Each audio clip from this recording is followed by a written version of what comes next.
कैसे आप लोग सभी के सभी होप सो सभी अपने घर में फिट एंड फाइन होंगे। एक बार फिर से आप सभी का स्वागत है आपके अपने यूट्यूब चैनल विजन बैंकिंग पे। तो मैंने आप लोगों को बोला था कि आज का टारगेट आपका होगा IBPS PO mock test number 11 textbook से लगाना था और उसको कंप्लीट एनालिसिस करेंगे। और इस वीडियो में मैं पर्टिकुलर आपको सेक्शन वाइज दिखाने वाला हूँ कि कैसे आप सेक्शन वाइज में स्कोर कर सकते हो। मैंने आपको कल दिखाई थी कि मेरी 100% स्कोर जा रही थी इंग्लिश में। आज फिर से मैंने मॉक टेस्ट लगाया और मैं आपको दिखाऊंगा कि कैसे 25 से प्लस क्वेश्चन किए जा सकते हैं, डूएबल क्वेश्चंस होते हैं और जिनका इंग्लिश वीक है वो भी इसको कैसे कवर कर सकते हैं। तो इस सेशन में आपके साथ सारी की सारी चीज़ें डिस्कस करेंगे, एक एक करके क्वेश्चन वाइज दिखाते जाऊंगा कि किस क्वेश्चन में कितना टाइम है। तो अगर आपने अभी तक इस चैनल को सब्सक्राइब नहीं किया तो सब्सक्राइब कर लो, बेल आइकन को क्लिक कर लो ताकि सारी क्लासेस की नोटिफिकेशन आपको टाइम टू टाइम मिलती रहेंगी। और कुछ इन्फॉर्मेटिव वीडियोस भी होती है जो कि बैंकिंग एग्जाम रिलेटेड होता है, आपके साथ ज़रूर शेयर किया जाता है यहाँ पे। तो सबसे पहले एक चीज़ और बताना चाहूँगा, वीडियो को स्किप बिल्कुल मत किया करो। कुछ बच्चे क्या बोलते हैं, मैंने ऑन एन एवरेज देखा 20 सेकंड में आप जज नहीं कर सकते किसी को। 20 सेकंड, 25 सेकंड, 30 सेकंड की वीडियो देखने के बाद। तो सबसे पहले तो मैं आपको आज का स्कोर दिखाऊंगा और आप सभी अपने स्कोर ज़रूर कमेंट सेक्शन में बता देना कि किनका स्कोर कितना गया है। तो अगर सबसे पहले स्कोर की बात की जाए तो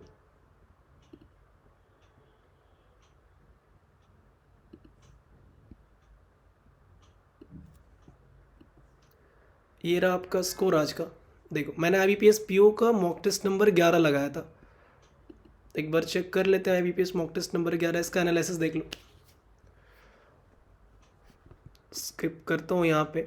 आप देख पा रहे होगे मैंने कहीं 81 क्वेश्चन अटेम्प्ट किए थे, शायद से मेरा एक गलत हुआ है और वो एक इंग्लिश में ही गलत हुआ है। 27 मेरे इंग्लिश में अटेम्प्ट थे, 27 अटेम्प्ट थे और 25.75 है मार्क्स। मतलब 26 सही एक गलत, तो 0.25 मार्क्स डिडक्ट हुआ है। 32 मैंने न्यूमेरिकल एबिलिटी क्वांटिटेटिव एप्टीट्यूड में अटेम्प्ट किया, 32 का 32 सही है। आप सभी को पता है कि मेरी रीजनिंग थोड़ी सी वीक जाती है, तो मैं 22 क्वेश्चन अटेम्प्ट किया और मैं कैलकुलेटिव अटेम्प्ट करता हूँ। अगर रीजनिंग का सेक्शन आता है तो मैं बिल्कुल कैलकुलेटिव हो जाता हूँ। और प्लस पॉइंट मेरे लिए ये होता है कि मैंने इंग्लिश और क्वांट पहले बना के अपना टारगेट गोल सेट कर लिया होता है कि मेरे इतने इतने अटेम्प्ट है। ठीक है, तो अब देख पा रहे हो कि एक्यूरेसी की बात करूँ तो एक्यूरेसी मेरी 98.775 है। वो एक क्वेश्चन गलत हो गया। परसेंटाइल 99.98 है, ऑलमोस्ट आप 100 परसेंटाइल मान सकते हो। थर्ड रैंक है, 11,247 बच्चों ने इसको अपियर किया होगा, जिसमें थर्ड रैंक आपको मेरी दिख रही होगी। अब इसका कंप्लीट एनालिसिस की बात करूँ, मैंने किस पे कितना टाइम दिया, मैं पर्टिकुलर दिखाना चाहूँगा। स्पेशली जिनका इंग्लिश वीक है वो ज़रूर देखना ध्यान से। इसको मैं रीअटेम्प्ट मोड ऑफ करता हूँ। अब मेरा देखो इंग्लिश का सेक्शन आप देख रहे होगे, मैंने पहले 1 2 3 क्वेश्चन बनाए। मतलब ये क्वेश्चन क्या था कि कहीं ना कहीं ग्रामर पे रूल था कि आप इसको रिप्लेस करना है या फिर कुछ में कनेक्टर ऐड करने थे। तो अब ऐसा भी नहीं कि मैं बहुत जल्दी कर पा रहा हूँ। देखो ये क्वेश्चन तो चलो फिर भी जल्दी हो गया था, 24 सेकंड का था, ये 41 सेकंड लग गया। तो मैं क्या क्या चूज़ करता हूँ, मैंने ये ग्रामर वाला रूल देखा, पहले मैं इसको पिक किया। जैसे ही मैं इस पे आया ना, देखा कि मैंने फिलर्स था और मुझे लगता है कि फिलर्स मेरा वीक है, तो मैं फिलर्स को इग्नोर करके चला। अब मैंने देखा कि 4 से 9 तक फिलर्स था, तो मैं सीधा सीधा जंप किया कि इस पे 10 पे। देखो अब 10 पे मेरे एरर्स के क्वेश्चन आ गए। एरर्स बहुत ही आसान थे, आप देख पा रहे होगे। जिसने अटेम्प्ट किया है वो ज़रूर इसको पूरा का पूरा एनालिसिस देखना। और कल का आपका टारगेट होने वाला है या तो 10 करेंगे या 13 वाले करेंगे। तो उसके बाद मैं जंप किया सीधा का सीधा इस पे। अब इसमें भी कुछ क्वेश्चन मेरे छूट पा रहे थे, जैसे ये वाला सेक्शन आप देख रहे हो 13 14 15। मैंने इसको पहले अटेम्प्ट नहीं किया क्योंकि मुझे लगा कि इसमें आप कहीं ना कहीं सारा का सारा स्टेटमेंट आपको चेक करना पड़ेगा, 1 2 3 4 5। तो 5 के 5 स्टेटमेंट आपको चेक करने की ज़रूरत थी, तो टाइम टेकिंग क्वेश्चन बनता। तो फिर मैं सीधा सीधा पहुंच गया कहाँ पे, पैसेज पे। पैसेज में मैं आपको बार बार एक चीज़ बोलता हूँ कि कैसे पिक करना होता है क्वेश्चन। एक बार जरा क्वेश्चन पे देखो, मैं सीधा पैसेज पे गया और एक बार क्वेश्चंस पे आ गया। इसमें पहला क्वेश्चन क्या बोल रहा था, रिलेशन फाइंड करना था स्टेटमेंट 1 और स्टेटमेंट 2 में। मतलब पूरा का पूरा पैसेज पढ़ना होगा। ठीक है, क्वेश्चन नंबर 16 देख लो क्या बता रहा है। अब देखो यहाँ पे क्वेश्चन ने बताया कि जीडीपी ग्रोथ आरबीआई का फाइनेंशियल ईयर 2022 में। तो मैं ये चीज़ें ना अपनी रफ शीट पे नोट करूंगा कि आरबीआई फाइनेंशियल ईयर 22 जीडीपी, और सीधा सीधा पैसेज में इसको ढूंढने की कोशिश करूँ क्योंकि ये सब हाईलाइटेड टर्म हो जाएगा आपका। आप जैसे ही पैसेज को थोड़ा सा स्क्रॉल करोगे यहाँ पे दिख रहा है फाइनेंशियल ईयर एट 10.5% था, सीधा सीधा आंसर मिला। इसके बाद जंप कर जाओगी कोविड 9। अब इस क्वेश्चन में क्या बोल रहा है कि कोविड 19 में डाउनवर्ड ट्रेंड कब से स्टार्ट। कोविड 19 मतलब 19 दिख रहा है ना, एक नंबर है 19। तो कहीं पे भी अगर पैसेज में ढूंढोगे तो नंबर की वैल्यू जल्दी मिलेगी। देखो कोविड 19 ये क्या बात कर रहा है कि जब जंप कर रहा था, जंप की बात नहीं कर रहा, मेरे डाउनवर्ड्स में जाना है। कोविड 19 और ढूंढा मैंने, धीरे धीरे नीचे गया तो यहाँ पे एक मिल गया। और यहाँ पे स्टेटमेंट भी बोल रहा है कि the curve of active cases of COVID 19 which was on downward trend till mid February, और आप देख रहे हो एकदम 26 सेकंड में क्वेश्चन डन था। तो ये भी फरवरी में डन, आराम से क्वेश्चन हो रहा था। एक क्वेश्चन था कि ये बताना था कि the new search can be more infectious. अब मैंने ये देखा कि न्यू सर्च, अभी ये मेरे को थोड़ा सा मिलना मुश्किल था। अभी मैं आप देख रहे हो कि मेरे 2 मिनट लग गए इसमें, क्योंकि मुझे ढूंढना था पूरा का पूरा स्टेटमेंट, और उसके बाद जाके मुझे ये मिला था, और सीधा सीधा स्टेटमेंट भी ऐसा करके था। नेक्स्ट मैंने क्या देखा, अगला क्या था कि जयंत आर वर्मा। अब इनकी बात कर रहे हैं तो कहीं ना कहीं पैसेज में जयंत आर वर्मा होगा। अब नीचे पढ़ते जाओगे, पढ़ना नहीं है पूरा, अब थोड़ा सा हाईलाइट करो पूरा का पैसेज पे। अब मैंने ये पैराग्राफ देखा, मुझे ये जयंत आर वर्मा नजर आ गए। इसमें बोल रखा है कि क्या ग्रोथ था। तो अब यहाँ पे क्या बता रहा है कि डिफिकल्ट सिचुएशन में भी कैसे निकला जा सकता है।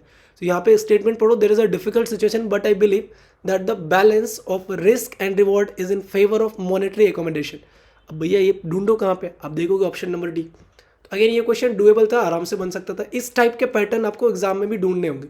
अब नर्चर का सिनोनिम्स क्या होता है, फोस्टर था, सीधा सीधा एक ऑप्शन मुझे दिख रहा था। केयर करना होता है नर्चर, मतलब रैपिडली, मतलब क्विकली की बात कर रहे हैं तो आप अनरस्टेड, आप इसका सीधा सीधा देखो प्रॉम्प्टली तो नहीं होगा, क्विकली और फास्ट ही हो जाएगा, इसका सिनोनिम्स है।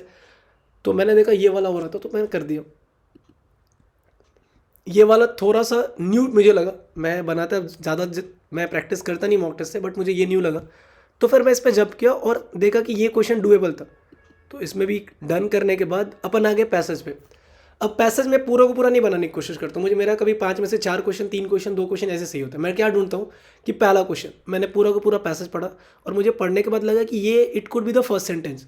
अगर ये फर्स्ट सेंटेंस है तो अब इस सेंटेंस को पकड़ के थीम बनाने की ज़रूरत थी। अब मुझे लगा इसको मैं अगर पढ़ूँ, इसके बाद थीम बनाने की कोशिश करूँ, तो अब लास्ट सेंटेंस क्या हो सकता है। एक एक करके पैसेज पढ़ा, जब लास्ट सेंटेंस की बात करोगे 5वां, तो मैंने यहाँ पर देखा कि 5वां सेंटेंस मेरा बन रहा था आपका डी। लास्ट में आपका एक रिजल्ट ही आएगा ना, जब आप ओवरऑल कंक्लूजन स्टेटमेंट पढ़ रहे हो तो लास्ट में आप क्या आएगा, रिजल्ट पे पहुंचोगे, तो डी रिजल्ट। तो फर्स्ट और लास्ट पिक किया। अब मैंने फर्स्ट और लास्ट पिक किया तो लास्ट के बाद मैं फोर्थ सेंटेंस पकड़ता था, या तो सेकंड चलो या फोर्थ, क्योंकि आप फर्स्ट को सेकंड के साथ कोरिलेट कर सकते हो, फिफ्थ को फोर्थ के साथ कोरिलेट कर सकते हो। तो यहाँ पे आप पढ़ोगे ये वाला स्टेटमेंट तो कहीं ना कहीं रिजल्ट से ठीक पहले की बात कर रहा था, इसको पिक किया। एक क्वेश्चन मेरा इसमें गलत हो गया, सेकेंड वाला, पता नहीं कैसे गलत हो गया, या तो मेरी मिसअंडरस्टैंडिंग रही होगी, जो भी रीज़न रहा होगा, बट ये गलत हो गया। ठीक है, तो इंग्लिश सेक्शन को आपको ऐसे पिक करना है। आपने देखा कि पैसेज में आपको न्यू वर्ड्स कुछ ऐसे, मतलब नंबर वाले वर्ड होते हैं, या फिर कुछ यूनिक वर्ड है, उसके थ्रू क्वेश्चन को पिक किया मैंने। देन इंपॉर्टेंट सबसे क्या है कि मेरे पास न्यूमेरिकल एबिलिटी। देखो न्यूमेरिकल एबिलिटी को क्या किया मैंने इसको पहले स्किप किया, बिल्कुल मुझे नहीं बनाना था। 1 से 5 देखा, सीधा सीधा जंप करूंगा छठे क्वेश्चन पे। मैंने देखा अच्छा डुएबल क्वेश्चन है। 6 से लेके मैं 7, 8, 9, 10 देखा बनने वाला क्वेश्चन है, नहीं बनाऊंगा अभी, मुझे पता है ये बनेगा, लेकिन बनाया नहीं मैंने। फिर 11, 12 देखा, मतलब क्या था, DI था। 16 से 17, 18, 19 ऐसे करके स्किप करते एक बार गया मैं, लास्ट तक देखा। और मुझे क्या देखा कि इसके बाद मेरा यहाँ से नंबर सीरीज है, तो मैंने देखा सिंप्लीफिकेशन भी यहाँ पे था मुझे अप्रोक्सीमेशन के आसपास, तो मैंने देखा अप्रोक्सीमेशन भी नंबर सीरीज क्वाड्रेटिक पे। तो ये 15 क्वेश्चन पे मेरा कमांड था, मैं सीधा पहुँच गया 6 नंबर पे, बनाने लगा क्वाड्रेटिक का टाइमिंग देखो आपका भी कुछ इस तरीके से होना चाहिए। 23 सेकंड में ये क्वाड्रिक बना है। और मैं आपको क्या बताता हूँ कि अगर दोनों डिविजिबल है, मतलब यहाँ पे भी डिवाइड करने की जरूरत है और यहाँ पे भी डिवाइड करने की जरूरत है, तो आप 20 मिनट दे सकते हो। लेकिन आपने यहाँ पे देखा गया 3 1 जा 3, 3 5 जा 15, बट नंबर बने थे 23 सेकंड, मेरे को भी लगा। ठीक है, 7 देखो, डिवाइड करने की बिल्कुल ही जरूरत नहीं थी, देख रहे हो ना, मतलब यहाँ पे 40 चाहिए था, 30, मतलब 10 सेकंड का क्वेश्चन था, आराम से डुएबल था। फिर नेक्स्ट था क्या बताओ, डिवाइड करने कहीं पे ज़रूरत नहीं है, तो 15-20 सेकंड में आप 15 सेकंड, 24 लग गए, 20 सेकंड यहाँ पे। नेक्स्ट 9th क्वेश्चन क्या बता रहा था का, 24, 8 और 3, 18, 6 और 3। तो मैं यहाँ से फिर क्या, सीधा सीधा आप बिल्कुल मत जाओ, अर्थमेटिक मत बनाओ, अप्रोक्सीमेशन पे आ जाओ। अप्रोक्सीमेशन के क्वेश्चन देखो कितने आसान है। 10% 750 का 75, 25% होगा कितना, 25। टाइम लगेगा क्या, 75 + 25 100, 10 का स्क्वायर। 28 से 5 गुना कटेगा, 40 का 280, 39 यहाँ पे है, तो कितना भैया ऐड करना पड़ेगा, 21 का स्क्वायर ऐड करना पड़ेगा, 441। 15 का 22 गुना है तो 330, 330 को 18 से मल्टीप्लाई किया, 5940। तो इस तरीके की कैलकुलेशन अगर स्ट्रांग है तो क्वेश्चन 10 सेकंड, 15 सेकंड, 20 सेकंड में अप्रोक्सीमेशन के बना सकते हो। देन आपको आना नंबर सीरीज पे, मिसिंग नंबर सीरीज था, डुएबल था, बनने वाला क्वेश्चन था। सीधा सीधा देखो, पहला छोटा बड़ा छोटा बड़ा, आपको क्या मैंने बताया कि जब भी पहला नंबर बड़ा होगा दूसरा छोटा तीसरा बड़ा, ऑल्टरनेट की सीरीज लगेगी। देखो 30 प्लस 2 32 मिसिंग था, 37 प्लस का 2 39 प्लस 2 41, तो यहाँ पे 32 प्लस का 2 34। नेक्स्ट क्वेश्चन क्या था, 10 से 40, 40 से 140, 420, तो कहना कहीं ये 4 गुना 3.5 गुना, अब ये तो 3.5 गुना हिट नहीं करेगा, लेकिन 140 का 3 गुना हिट करेगा और 10 का 4 गुना हिट करेगा। तो 4 गुना है और 3 गुना है तो बीच में 3.5 होगा, ये 2.5 जाएगा, तो यहाँ पे वैल्यू क्या मल्टीप्लाइड बाई 2 जाएगा। अब इस क्वेश्चन में बताओ 10-15 सेकंड से ज़्यादा नहीं लगना चाहिए था, थोड़ा सा मेरा टाइम लगा, आई डोंट नो क्यों इसमें भी गया। 5 से 6 गुना, 30 का 7 गुना, 7 का 8 गुना, तो ये 5 गुना एक। इस तरीके से सारा का सारा नंबर सीरीज बनाना था। अब मेरे पास ऑप्शन था कि मैं डीआई में जाऊँ या मैं चले जाऊँ आपका अर्थमेटिक पे। मैंने अर्थमेटिक का क्वेश्चन देख रखा था, मुझे लगा था आसान है, डुएबल है। अब देखो बता रखा है कि गार्डन में इतने इतने फूल्स हैं, डिफरेंसेस रोज़ और लिली का, ये कितना आसान सा क्वेश्चन पूछ रखा है भैया। डिफरेंसेस यहाँ से रेशियो में निकालो, इसके बराबर ही है, तो टोटल की बात कर रहा होगा 2100। A car is 120 metre behind the bus, in how much time it will be 760 metre ahead. अब एक बात बताओ, 120 मीटर है, 760 मीटर आगे हो जाएगा, टोटल कितना 880 तो गया है। कवर करो, क्या स्पीड है, सेम डायरेक्शन में जा रहा है, माइनस कर लो। तो अर्थमेटिक डुएबल था, मैंने अर्थमेटिक बनाया। अब देखो क्वांटिटी 1 क्वांटिटी 2 बेस्ड क्वेश्चन भी थे, तो अगर क्वांटिटी 2 1 क्वांटिटी 2 बेस्ड क्वेश्चन था तो मैंने क्या देखा कि मुझे सिर्फ एक क्वांटिटी पता करनी थी, क्वांटिटी 2 गिवन था इसमें। अब क्या बोल रहा है कि डेट है 5900 का, 3 साल का और 4% का सिंपल इंटरेस्ट बताना है, तो 12% कैलकुलेट करना था। अमाउंट क्या होगा सर, 112%, 6900 का 12% कैलकुलेट कर लो, 690 प्लस का 69 का 10% ये होगा 690, 1% कितना होगा 69, 69 का डबल करोगे तो कितना 138, ऐड कर दो। सेकंड वाला भी देखोगे, आपको पहला क्वांटिटी गिवन है, सेकंड में आपको एवरेज कैलकुलेट करना है, आराम से डुएबल था, ये तो आपने बना ही लिया था। तो अब इसके बाद मैंने देखा मेरे पास 2 डीए है, एक तो ये वाला डीए था और एक नीचे वाला डीए था। मेरी थोड़ी सी कैलकुलेशन गलत हुई, मतलब मुझे पहले ये वाला करना चाहिए था, शायद से बन जाता, फिर मैं इसके ज़्यादा क्वेश्चन अटेम्प्ट कर पाता, बट ठीक हो चलो। मैंने देखा इसमें डबल ग्राफ था, तो कहीं ना कहीं मुझे ज़्यादा टाइम टेकिंग हो सकते, तो मैं सीधा सीधा सिंगल ग्राफ वाले पे पहले चला गया। इसमें मुझे क्या क्या गिवन था, speed of current, up stream और डाउन स्ट्रीम। एक बात बताओ, अप स्ट्रीम की वैल्यू गिवन है, डाउन स्ट्रीम का स्पीड गिवन है, करंट की वैल्यू गिवन है, तो क्या बोट नहीं निकल सकती क्या, ए प्लस बी, अप स्ट्रीम का और डाउन स्ट्रीम का वैल्यू ऐड करो, 2 से डिवाइड करो, बोट करंट आपके पास ऑलरेडी था, बाकी के सारे क्वेश्चन तो आप आसान हो जाएंगे। देखो what is the average speed of boat on Thursday on if it travel the same distance upwards and downwards. अब बोट का मिल जाएगा कि नहीं मिल जाएगा यहाँ से। Find the time taken by boat B on Wednesday. अब B if it travel 30 kilometre against, boat की स्पीड यहाँ से मिल जाएगी, against the stream, up stream की बात कर रहा है, करंट हमारे पास मैंशनड है। तो ये वाला क्वेश्चन मेरे को डी थोड़ा सा आसान लगा। देन मैंने इस क्वेश्चन को बनाने की कोशिश करी, फिर मुझे लगा ये भी आसान था, क्योंकि इसमें भी ट्रेन की बात कर रहे हैं, दोनों के दोनों स्पीड टाइम डिस्टेंस पे थे, एक बोट एंड स्ट्रीम का था, एक ट्रेन पे बेस्ड था, बट क्वेश्चन आसान था। इसमें देखो क्या बता रखा है कि कितना डिस्टेंस कवर किया है, लेंथ कितना कवर किया है, और इसमें ट्रेन ए, ट्रेन बी और ट्रेन सी डी की स्पीड गिवन थी आपको। तो अब मेंशन क्या बोल रहे हैं, क्वेश्चन बता रहे हैं कि सी और ई ऑपोजिट डायरेक्शन में जाएगा, कभी सेम डायरेक्शन में ट्रैवल करवा रहा था, तो डुएबल क्वेश्चन था, बट मेरे पास टाइम नहीं बचा, मैं 32 अटेम्प्ट ही कर पाया, बट बन सकता था क्वेश्चन कुछ इस तरीके से था। तो ये था। और रीजनिंग आपको पता है कि मैं रीजनिंग में आप देख पा रहे हो सीधा सीधा है, मैं अटेम्प्ट करता हूँ मिसलेनियस क्वेश्चन को, क्योंकि मेरा पजल बहुत ही ज़्यादा वीक है। तो मैं सबसे पहले ये वाला क्वेश्चन मुझे लगा बन सकता था, तो मैंने बनाया, लेकिन अनफॉर्चुनेटली 2 ही क्वेश्चन थे, तो 2 नंबर यहाँ से।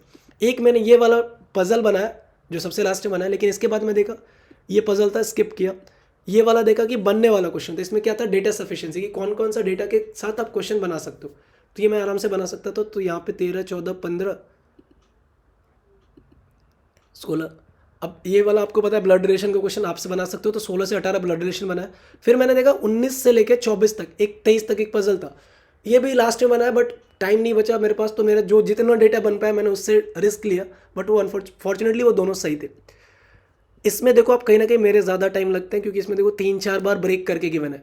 कुछ बच्चे इसको इनवर्ट गेट और आउटवर्ड गेट के थ्रू बना लेते हैं, लेकिन मेरे को वो समझ में नहीं आता, तो मैंने सिंपली जो पूरा का पूरा डेटा लिख के बनाता हूँ मैं, तो इसके थ्रू मेरा इतना 1 मिनट 3 सेकंड लगा है, बट सही हुआ है।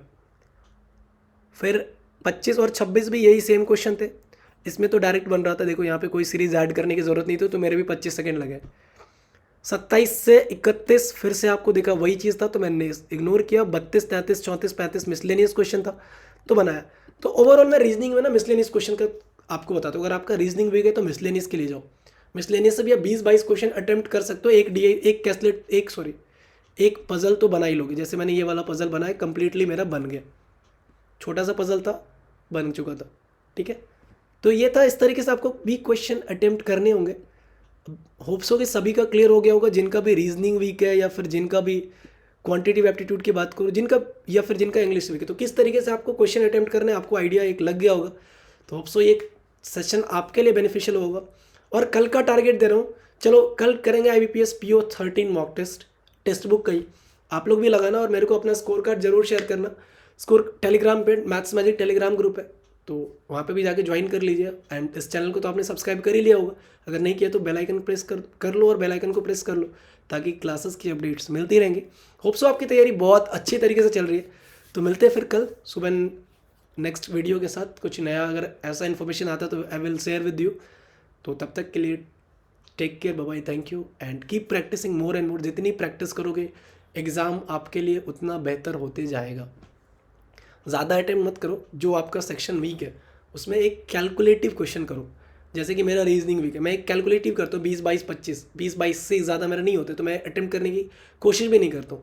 इंग्लिश वालों को मैंने बताया कि क्या करना था। इंग्लिश में आपने देखा कि पैसेज से जिनका वीक भी है वो 8-7-10 में से कम 6-7 क्वेश्चन आराम से करके जाएंगे। अब 6-7 क्वेश्चन अगर पैसेज से हो गए तो आपने देखा कि सेंटेंस रीअरेंजमेंट वाले क्वेश्चन आसान थे, तो 4-5 वहाँ से कर सकते हो, 11। उसके बाद पैराजम्बल में पहला सेंटेंस, दूसरा और लास्ट कुछ करके 5-3 कर सकते हो, 14-15 वहाँ से भी हो जाएंगे।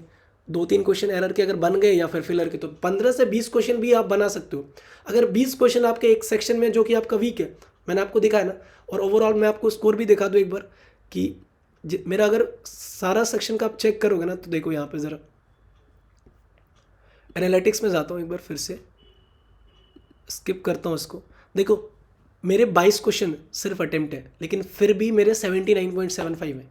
अगर आपका इसमें 15 नंबर भी मेरा चला जाता तो 7 नंबर और भी कम कर दोगे ना, तो 72। मतलब अगर आपका जो टॉपिक वीक है ना उसमें आप ले सकते हो, लेकिन जो आपका स्ट्रांग है उसको थोड़ा सा पुश करना पड़ेगा। अगर आपका यहाँ पे 20 जा रहा तो इन दोनों में अगर आपके 25-25 भी जाएंगे तो भी एक डिसेंट स्कोर तक आप पहुँच पाओगे। तो एक चीज़ आपको नोटिस करने की, आपका स्ट्रॉन्ग टॉपिक क्या, आपका वीक टॉपिक क्या है। वीक टॉपिक में आपको 15 से 20 भी आपका स्कोर अच्छा लेके जाएगा। स्ट्रॉन्ग टॉपिक आपका 25 से 30 में जाना चाहिए ऑन एन एवरेज। ठीक है, तो मिलते हैं फिर कल। नेक्स्ट लगाओ पजल। कल अगर आप लगाना चाहो तो लगा सकते हो अपना मॉक टेस्ट, अनलेस ठीक है कल आप रेस्ट करो, अपना रिकूप करो। कल एक सेशन लाइव रखेंगे एग्जाम से पहले, शाम में 8 बजे रात में। उसमें डिस्कस करेंगे आपके साथ कि क्या मेंटलिटी होनी चाहिए एग्जाम में। See you there, till then take care, bye bye, thank you, keep practising more and more and have a good night to all of you guys.